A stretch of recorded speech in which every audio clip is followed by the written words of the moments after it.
We are now officially 1 week into the NBA season, and what better way to start this year off than overreacting and giving some hot takes. And before we get into that, 94% of you guys are not subscribed to the channel. So do me a favor, subscribe down below. It's only free, it takes 1 second. Hit that subscribe button, it'll be greatly appreciated. And before we get into the hot takes, there's only 2 rules going into this.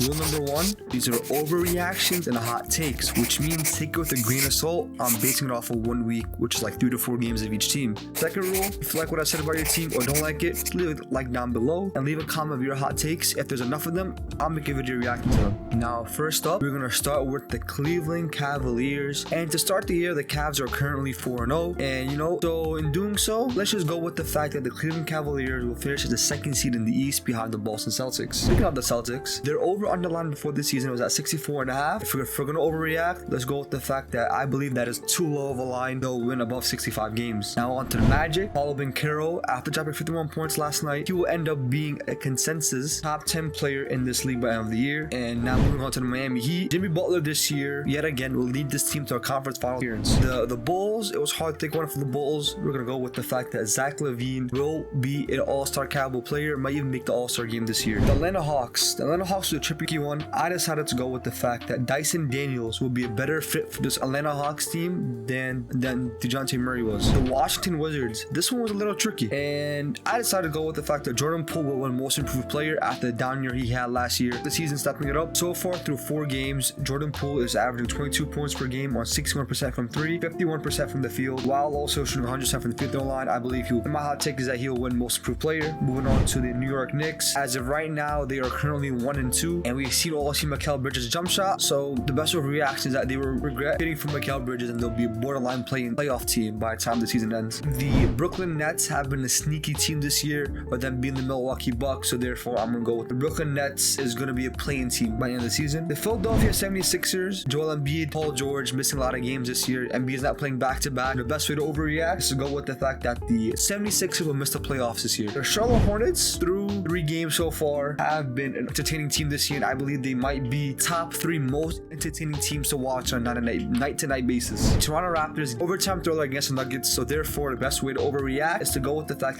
that the Toronto Raptors will be a top 5 defense by the end of the year. Indiana Pacers, even though Halliburton started off on a rocky start, had a great game last night, let's go with the fact that Indiana Pacers will have a better record than the New York Knicks by the end of the year. Milwaukee Bucks. The Milwaukee Bucks are led by Beavis and Butthead on the coaching sideline, so therefore I'm gonna go with the fact that the Milwaukee Bucks will be a borderline playoff team. They'll be a 6th seed, winning less than 50 games this year. Detroit, I'm not gonna lie, sat there for mad long trying to think of a hot take for the Detroit Pistons, especially off the fact they started off 0-4. So I decided to stick with the Detroit Pistons won't be the worst team in the league by the end of the year. Now moving on to the best conference in the NBA, which will be the Western Conference. First up, we're gonna start with the Oklahoma City Thunder, and my hot take that the Oklahoma City Thunder will end up winning 70 games this year. Their line being around 62.5. I believe the Oklahoma City Thunder will blow it out the water. Moving on, we're gonna go with the Phoenix Suns. And now with the Phoenix Suns, my hot take, my prediction that adding Mike Budenholzer and Tyus Jones will lead them to be one of the best offenses in the league, and they will end up being a 2nd seed in the West, lowest 3rd seed in the West, also making the Western Conference Finals. The Los Angeles Lakers, they will end up winning the NBA championship.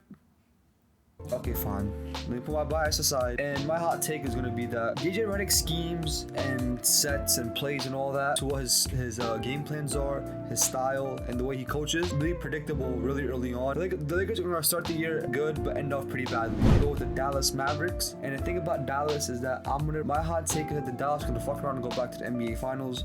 What I mean by that is that adding Klay Thompson, adding G. Marshall to the success of Luka and Kyrie, adding 2 shooters and 2 defenders to the team helps take the load off their shoulders. Moving on, we're going to go with the Los Angeles Clippers. The way Zubac and Harden have been playing, Harden leading the league in assists and Zubac leading the league in rebounds. Therefore, I'm going to predict the Los Angeles Clippers, led by James Harden, is going to make the NBA playoffs. James Harden has not missed the playoffs in his whole career. I don't think he plans on starting this year. Moving on with the Golden State Warriors, where Curry missing at least 2 weeks to start the year off right now. And the way Buddy Hield's been playing for the first couple games, and I know last night he had a stinker. State Warriors, Buddy Hield will end up winning the 6th Man of the Year award. Moving on to Minnesota Timberwolves, and to overreact to how this first week has gone terribly for the Timberwolves. Anthony Edwards and Julius Randle don't look like they're meshing well together, and so therefore I'm gonna go with the Minnesota Timberwolves will end up being a 1st round exit this year. We're gonna go with the New Orleans Pelicans. And the Pelicans, my hot take is that Zion Williamson has already peaked. This is the best Zion we will get and will ever get. We won't get much better than this. His offensive game is really limited. His defensive game is really lackluster. Also, his rebounding game, he doesn't have a decent mid-range shot or a decent three-point shot, which he really needs. Last, I watched Draymond Green just basically leave him bare naked on the three-point line and daring him to shoot over and over again, and which Zion Williamson couldn't. Just ran to the paint and win it. Moving on, we'll go with the Houston Rockets. And the thing about the Rockets is it was hard to think of something for them. They're a really young team, really athletic team. It's a team that should build like my league. So therefore, I'm going that Jalen Green will take a massive jump offensively and average an efficient 25 points per game. And now let's go with the Memphis Grizzlies. I think that's it for the Grizzlies, honestly. They had their window back in 22 and 23, and both years they've underperformed. They lost to the Warriors in round 1 and 22, lost to the Lakers in round 1 and 23.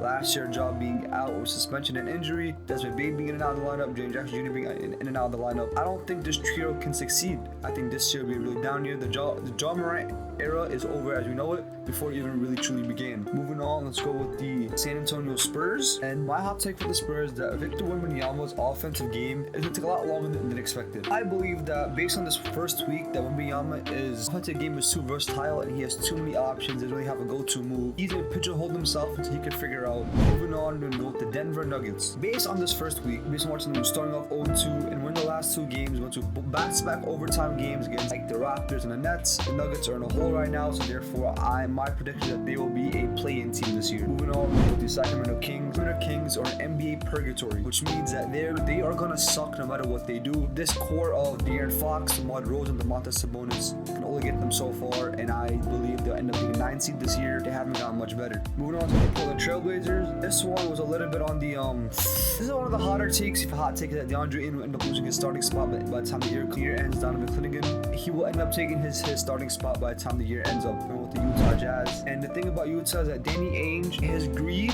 is going to be the downfall of this team. Them not trading Lauri Markkanen or Walker Kessler throughout this offseason is going to pigeonhole this team for the future. No one's going to really want Lauri as much as last offseason. And that's it, guys. That's the end of the video. That's all my hot takes for all 30 teams. Let me know what you guys think in the comments down below. Like, comment, and subscribe for more. See you guys in the next video, and peace.